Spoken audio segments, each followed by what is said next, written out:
Hey everyone, this is George Soto and you're watching Startups Unedited. Hey everyone, this is George Soto with Soto Ventures. Hope all is well. Today I'm with my good friend and mentor and just fantastic human, Gokul Rajaram. Gokul, how are you? Excellent, George. Great to reconnect. It's been a long time. It has been a long time. I think the last time I saw you, we were at Facebook HQ, and I think one of the first big campuses, I think it was, and I was doing Angel Pad. I was doing that feed gen product, and I remember you were so encouraging. And unfortunately, that didn't really move forward and become a success. But I learned so much, so I always appreciate that. Thank you. Thank you. It's yeah, that's right. It was the Facebook California Street headquarters back then.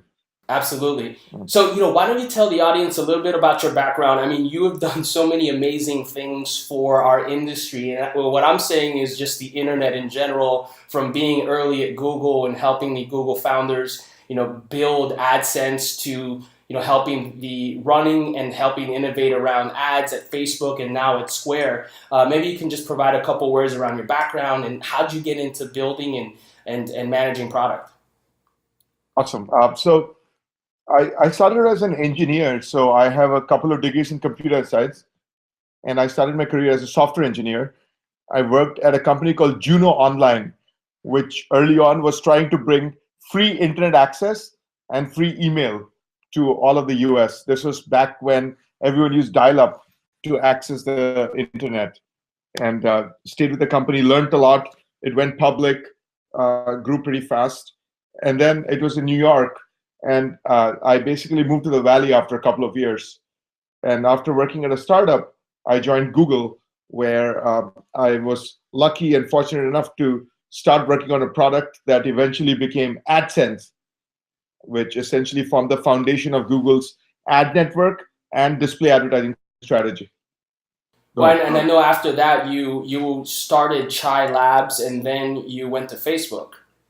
That's exactly right. I started Chai Lab, Facebook bought Chai Labs, joined Facebook, worked on advertising products at Facebook for 3+ years, and then joined Square 2.5 years ago.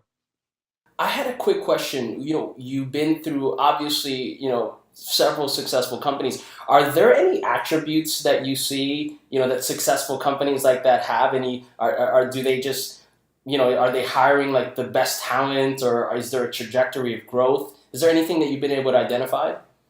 Yeah, I think the most important thing I see is a clear mission, a mission that is very clear and consistent and constant and doesn't change and is broad enough that people are excited by it. The best people want to be part of the mission, but also very tangible in terms of how it impacts the world around them. So mission is one, and the second is founder or CEO, and that the leader of the company needs to live that mission. They need to live that mission in and out. They need to be fearless in terms of representing the mission, in terms of going out and getting people, convincing people about why this mission is powerful. And if you look at great companies, you always have this: a great mission and a great mission-driven founder. That's awesome. And of course, you worked with Mark Zuckerberg for a while and he's clearly living that mission. Quick question. What are some attributes that you see great product leaders possess? It's interesting. A great product leader is almost uh, is a 5 skill player in baseball, a 5 tool player, where they need to have the ability to think strategically first and foremost, articulate a vision for the product that gets everyone excited behind them. Second, they need to be strategic and they need to figure out what they need to do to win. Given that vision, what are the things that are most important? And then they also need to be one of the most important things they need to do is influence people, because in a great company, engineers, designers, executives all have their thoughts on what should be built in a product. A great product manager convinces all constituents to figure out, to essentially align behind a prioritization. And then finally, they need to be a great executor. They need to figure out how to, once given a strategy and given a set of priorities, how to execute on that roadmap to fulfill that set of priorities. So strategic thinking, analytical abilities, communication and influencing, and execution. The ability to then work with a broad cross-functional set of peers, engineers, designers, product marketing, legal, all of those functional areas. So those are the 4 or 5 things I would say are really important attributes of strong product managers. And how do you become one of these individuals that will understand cross-functional nuances? It's like anything else, George. It's about just working on products. You just need to work on products in different situations, different kinds of products. And if you do it often enough and on great products or great companies, you will build those skills. So it just comes with experience. You started in your career working on one feature within a product, and then you start working on modules, which are collections on features. Then you start owning one product. Then you start owning a suite of products. And then you start ultimately setting vision strategy for a broad area of the company.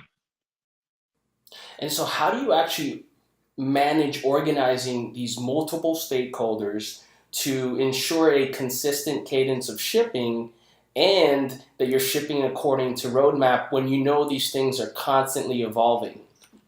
Like, like what are some of those processes or even mindset? Yep. I think the most interesting thing here is to make sure there are two different cadences. One cadence is around planning, and you plan your roadmap probably once a quarter, or maybe in smaller companies once a month, where you lay out based on the strategy what the priorities are for the next quarter or for the next month. So that's a strategy of that's a cadence of planning. But then you also need a cadence of execution, which is on a weekly basis.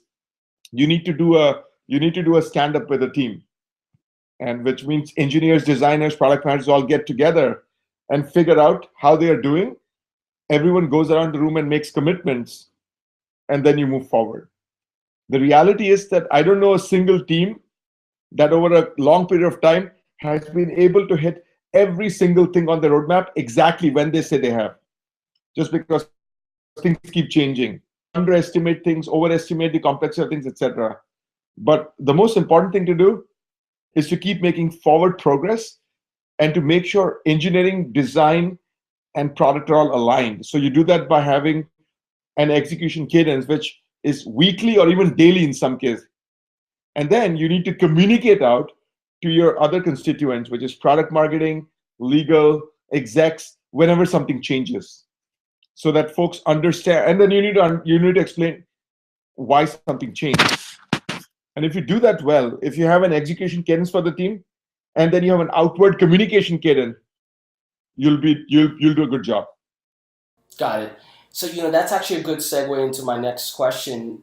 How do you manage kind of the building roadmap or executing when you have essentially two sources of feedback? You have an internal roadmap, which is, partially driven from customer feedback and then partially driven based on, internal, features or ideas or innovations. How do you manage that? I found that, once you go to market, it's like you're in the race. Customers are asking for, and I've been focused on B2B for such a long time. I mean, that was something that I think was key at MoPub, our ability to execute based on feedback from customers. But at the same time, I feel like sometimes if you only focus on customer feedback, you sort of neglect the amazing unproven features that you've been thinking about for such a long time. How do you know how to balance the execution between both of those feedback sources? I think the number one thing, if you already have custom, the most important thing to do is to make sure that you prioritize features that might be leading to churn in your current customers. Preventing churn in your current customers, in my opinion, is more important than building features that acquire new customers.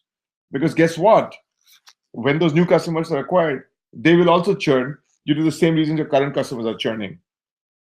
Got it. So Uh, you're saying, look, so just so I'm clear, you're saying you should be innovating not only just on new feedback, but based on features or the lack of features that are causing churn. Exactly.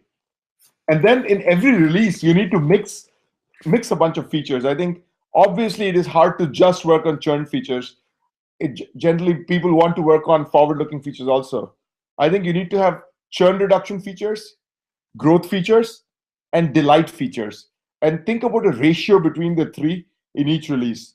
Maybe it is 70-20-10 or 60-30-10 or something like that. Awesome. Well, Gokul, I know you're at, at Square now. I almost said Stripe. I always get them confused. But I know you're at Square now. You just IPO'd, so congratulations. What are you focused on right now, and what should us as consumers or maybe even businesses sort of keep an eye out for in terms of new products or offerings? Due to the quiet period, I can't talk much about the future, but I'm focused at Square on Caviar. I lead Caviar, which is a food delivery service that Square acquired about a year and a half ago. So that's my 100% focus right now at Square. I lead that team.